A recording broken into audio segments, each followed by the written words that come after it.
Bonjour, mon nom est Nathalie Perret et je voulais parler un petit peu de ce qui se passe quand on fait de la chimiothérapie et qu'on perd nos cheveux. Moi, c'est quelque chose que j'ai bien vécu et je pense que c'est important d'en parler, de se préparer. Et donc, il y a plein d'informations que je connaissais pas du tout et qui sont vraiment importantes. Donc, voilà ce que je voulais partager avec vous. Alors, je sais que c'est quelque chose qui souvent est un effet secondaire dont les femmes ont très peur. Enfin, c'est plus courant pour les hommes, donc je pense que c'est peut-être moins plus facile à vivre pour les hommes, mais bien que pas forcément non plus. En tout cas, euh, donc selon les chimiothérapies, c'est possible de perdre nos cheveux. En général, l'oncologue va nous prévenir, va nous dire si le type de chimio qu'on prend a cet effet secondaire-là. C'est pas forcément toutes les chimios qui vont faire perdre les cheveux. Et puis évidemment, ça va dépendre de chaque personne. Pour certaines personnes, ça peut être très rapide, ça peut être progressif ou au contraire arriver d'un coup. Donc je vais partager mon expérience, comment moi je l'ai vécu. Je pense que je l'ai quand même j'ai bien vécu cette expérience-là. C'est pas terminé encore, mais ça se passe bien. Donc je voulais partager aussi tout ce que j'ai appris à travers ça, parce que je pense qu'il y a des choses importantes et on trouve pas forcément les informations. Donc c'est quelque chose, c'est un effet secondaire que beaucoup de femmes craignent, parce que c'est vrai que les cheveux, souvent, c'est quelque chose auquel on est attaché, on en prend soin. Euh, c'est, c'est, ça fait partie de la beauté de la femme. C'est souvent pour plaire, pour se sentir bien, pour se sentir belle. On a besoin d'ajuster, de prendre soin de nos cheveux.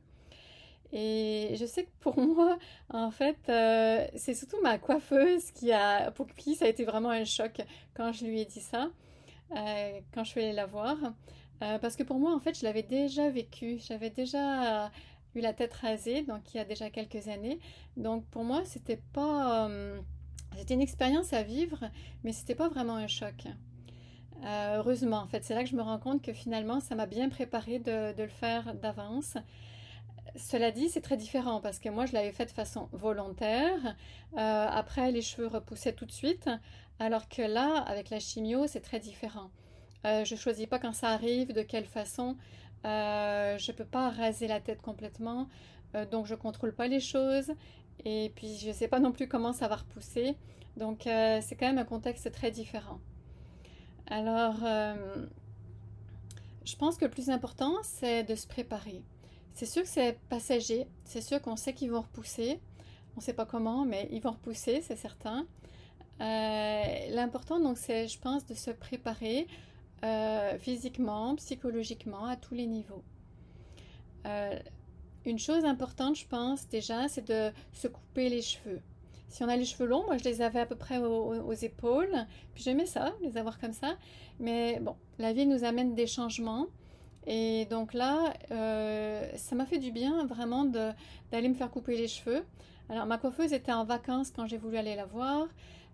Donc en fait, j'y suis allée tout de suite après la première chimio. Parce que je savais, mon médecin m'avait dit que c'était un effet secondaire qui était à prévoir avec la chimio que je recevais. Euh, Bien sûr, on n'est jamais sûr quand et comment ça va se passer. Donc je suis allée voir une semaine après, le plus vite possible, parce que en fait, moi, ça a commencé à tomber au bout de 2 semaines. Alors j'ai juste eu le temps d'aller chez le coiffeur.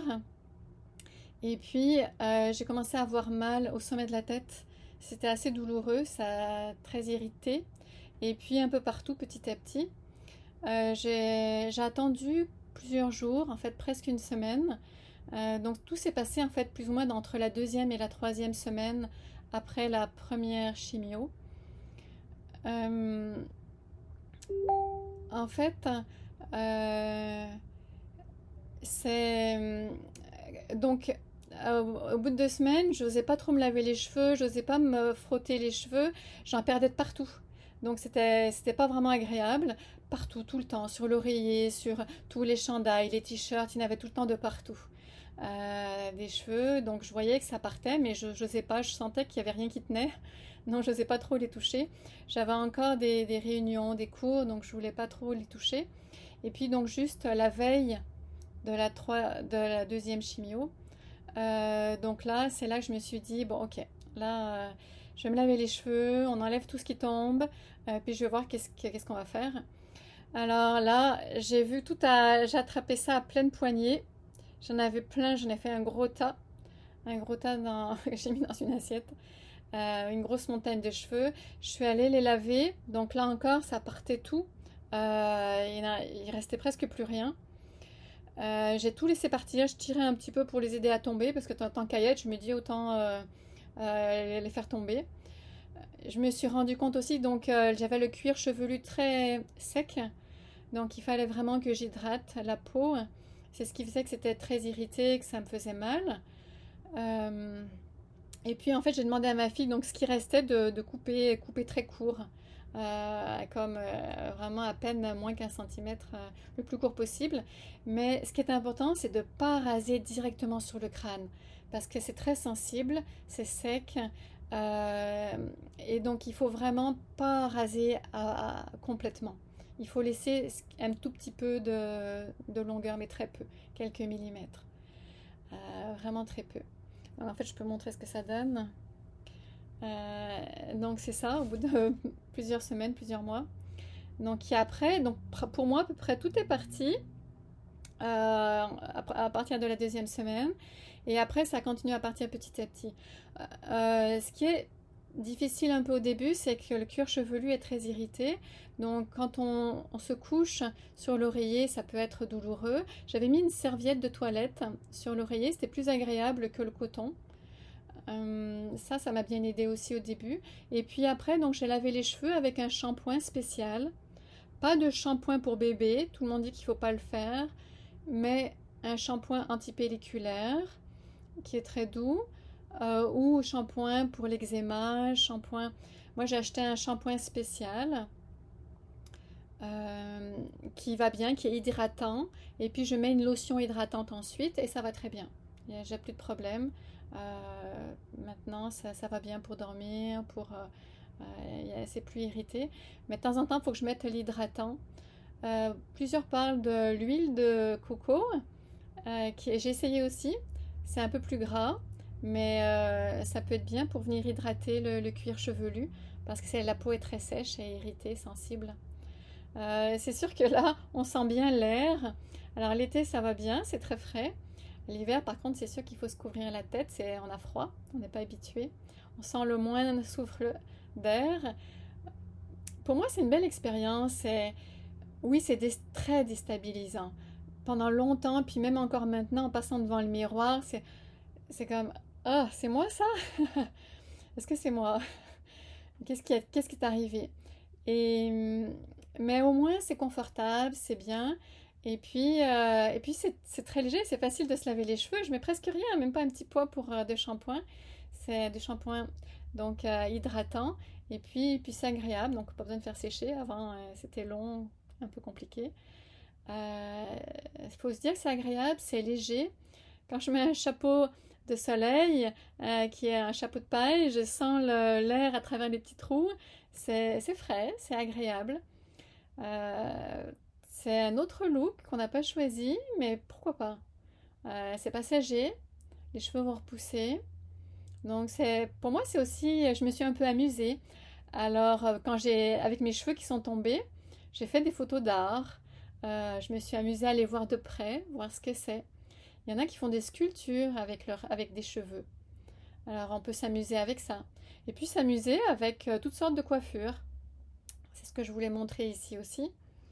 Euh, c'est qu'en fait, donc par exemple, le plus simple, c'est avec un foulard, un bandana. Il y a plein de foulards qu'on peut trouver facilement, que ce soit au Dollarama, que ce soit les bénévoles à l'hôpital aussi en donnent. Donc, avec un bandana carré, on le plie en deux. Et puis là, donc on prend les pointes, les deux extrémités. Et puis donc là, on va le mettre sur la tête. Alors, on met au-dessus des oreilles. Et puis donc je vais faire un nœud en arrière. Donc on peut choisir plus ou moins serré, que ce soit confortable. Je fais juste deux petits nœuds. Et puis je viens ramener donc les côtés, je les ramène vers l'intérieur, je ramène la pointe que je mets par-dessous, comme ça tient bien. Puis c'est confortable. Euh, Puis même je peux l'enlever, le mettre à la maison. J'aime bien ne rien porter sur la tête, c'est beaucoup plus c'est confortable, puis j'ai pas trop chaud. Après si on a froid, au contraire ça peut aider. Puis je peux l'enlever, le remettre. C'est rapide et puis c'est ça. C'est facile, on rentre les pointes, c'est rapide. J'en ai un rose, on peut en mettre d'autres couleurs, on peut s'amuser. On peut le mettre à l'envers même. Par exemple, si je mets donc à l'envers, je vais mettre le nœud par-dessus, vers le haut. Et puis là, c'est la même chose. Je rentre les côtés à l'intérieur. Je viens amener la pointe vers l'avant. Et puis, soit on peut laisser le petit nœud comme ça, ou ramener la pointe par-dessus, autour du nœud, et puis aller en arrière. Donc on peut ajuster un petit peu comme ça. Ça peut faire un petit look aussi particulier. Moi j'ai une grosse tête, mais après ça dépend un peu de la grosseur de la tête. Ça peut être très sympa aussi. Et puis après c'est s'amuser avec d'autres foulards. Alors là ce que j'ai fait par exemple, puis ça marche bien même pour faire du yoga, je vais donner un cours de yoga avec un turban. Alors c'est un long foulard. Donc celui-là est gris, mais on peut prendre la couleur qu'on trouve, qu'on a. Moi je le mets donc d'un côté, je le mets comme ça vers l'arrière, et puis ensuite je vais enrouler. Ça va donner un peu de volume, ça fait un peu plus de volume que les bandanas. Les bandanas sont plus légers, donc ça fait un style un peu différent. De temps en temps j'aime ça changer, je m'amuse un peu comme ça. Donc on enroule, et puis on rentre... on peut soit attacher les extrémités avec un élastique, comme ça, je peux attacher, ou alors on les rentre à l'intérieur. Et ça tient bien. Je fais tout un cours de yoga comme ça, il n'y a pas de problème, ça tient bien. On peut ajuster après, en tout cas. C'est facile à mettre, puis c'est confortable. Euh, c'est ça, avec un peu plus de volume. Si on a froid aussi, ça peut être un peu plus épais. Ou alors, d'autres foulards, même chose, ça peut être plus coloré, ça fait un petit style. On peut se montrer comme ça, à sortir avec les vêtements, pourquoi pas. Tant qu'à changer de coiffure, là c'est comme on change de foulard.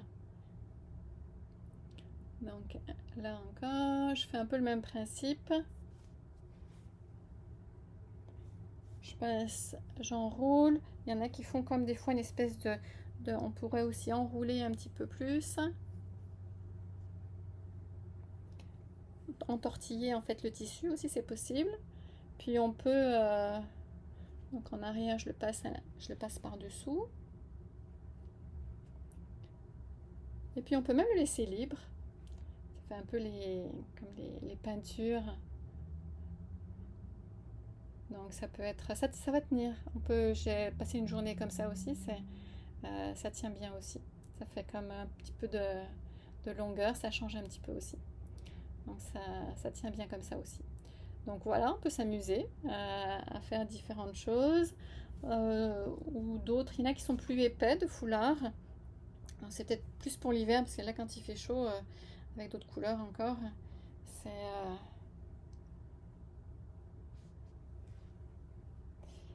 ça va tenir chaud. Mais ça protège du soleil. Le soleil, en fait, c'est peut-être mieux un chapeau de soleil avec des larges bords. Donc on peut aussi enrouler un petit peu le tissu.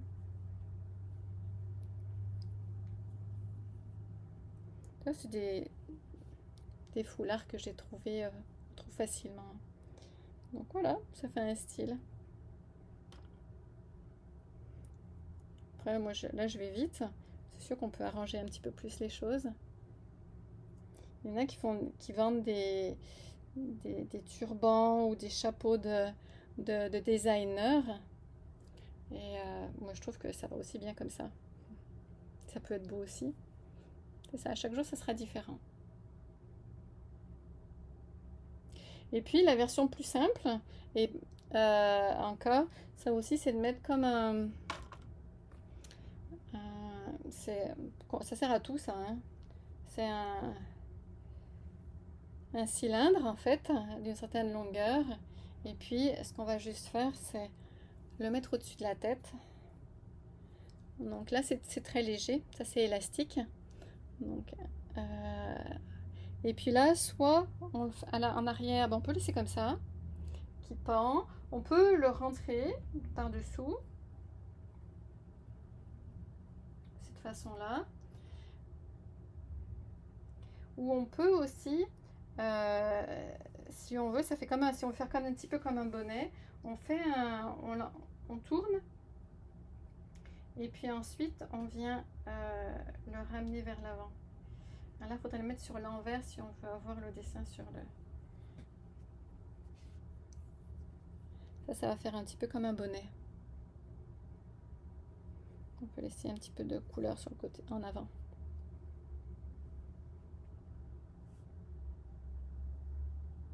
Donc ça peut tenir. C'est ça c'est la version plus bonnet. Facile, très simple, puis aussi on peut facilement le mettre. Alors voilà différentes façons de s'amuser un petit peu. De toute façon, on n'a pas choisi ce qui est là, mais autant bien le vivre et puis profiter c'est une expérience un peu particulière. Ça va durer, c'est ça, quelques semaines, quelques mois. Ça va repousser. Pour beaucoup, ça repousse. Moi, j'ai chaud. Je suis plus confortable comme ça. Pour beaucoup, ça. Alors, là encore, ça dépend de chaque personne. Donc moi, il m'en reste pas beaucoup. C'est très clairsemé. Puis j'en perds encore un petit peu à chaque fois, à chaque chimio. Euh, pour d'autres, donc, il y a à peu près tout qui tombe, pour d'autres, non. Ce qui est important, donc, c'est de ne pas raser la tête complètement à nu, parce que ça va beaucoup irriter le cuir chevelu. Et puis, apparemment, quand ça repousse, les cheveux peuvent souvent ont une texture différente. Ils peuvent devenir très frisés, alors qu'avant on avait les cheveux raides. Donc pourquoi pas? On dit tiens, c'est quelque chose de nouveau qui va changer. Ils peuvent devenir très épais. Ce qui va être important, c'est ça, c'est de venir accueillir comme c'est les cheveux comme ils sont. Donc il y en a qui conseillent pour la première repousse qui peut être très différente avec une texture différente, il y en a qui conseillent de recouper aussi encore donc à très très court pour favoriser une autre repousse qui elle va être plus peut-être revenir à notre texture qu'on avait avant, peut-être. Apparemment, ça peut prendre 1 an ou plus. Donc, c'est juste d'observer si on veut les couper, si on veut les faire pousser, si on veut continuer à porter quelque chose sur la tête. Tout est possible. C'est une expérience. C'est juste euh, d'accueillir ça comme quelque chose qui passe. Euh, je m'étais jamais vue comme ça les cheveux, surtout que là maintenant ils sont presque blancs ou blondes comme me dit mon conjoint. C'est ça. C'est- Mais c'est sûr que pour la famille, les amis, ça peut être choquant aussi de nous voir comme ça. Ça m'est arrivé d'aller à l'extérieur où j'avais rien sur la tête, puis je voyais tout le monde qui me regardait. Euh, ok, c'est ça, ils peuvent penser ce qu'ils veulent. C'est pas un problème. Alors, l'important c'est comment nous on est avec ça. C'est ça qui est vraiment important, hein. Et pour être bien,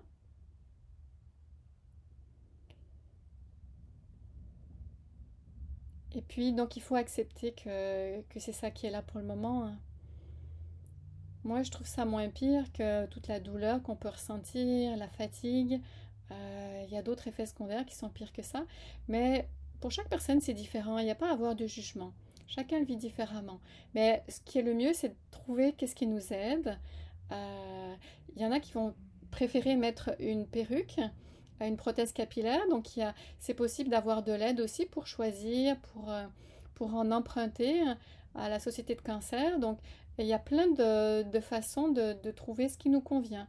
Et puis, oui, pourquoi pas une prothèse. J'avais envie au début d'en prendre une très différente de, de mes cheveux habituels. Et puis finalement, bon, j'ai laissé faire. Je m'amuse déjà comme ça avec les foulards. Et puis ça me suffit comme ça. Donc il y a déjà assez de choses aussi dans ma vie. Donc pour le moment c'est ça. Je vis comme ça.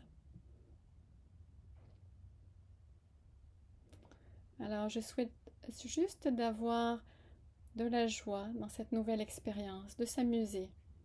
C'est ça qui est important, d'être en paix. C'est un mauvais moment à passer, un moment plus difficile, mais, euh, mais il y a de l'aide. Il y a aussi l'association Bel et Bien dans sa peau qui va nous aider. Il y a de l'aide des infirmières, de la famille, des amis. Donc c'est trouver de l'aide quand on en a besoin et puis pour essayer de bien vivre chaque jour. Puis c'est correct s'il y a des jours où ça va pas. C'est correct aussi, hein. C'est de s'écouter soi, de s'écouter, voir nos besoins, voir ce qui nous fait du bien et de se laisser inspirer. Alors voilà, je vais essayer de partager aussi peut-être d'autres choses qui peuvent aider des femmes qui ont le cancer, parce que moi j'ai eu du mal à trouver des informations, à trouver de l'aide. Alors je vais essayer de partager d'autres vidéos aussi, si ça peut aider d'autres personnes. Donc vous pouvez vous abonner sur la chaîne si vous voulez être au courant des autres vidéos. Merci pour votre écoute et bonne chance.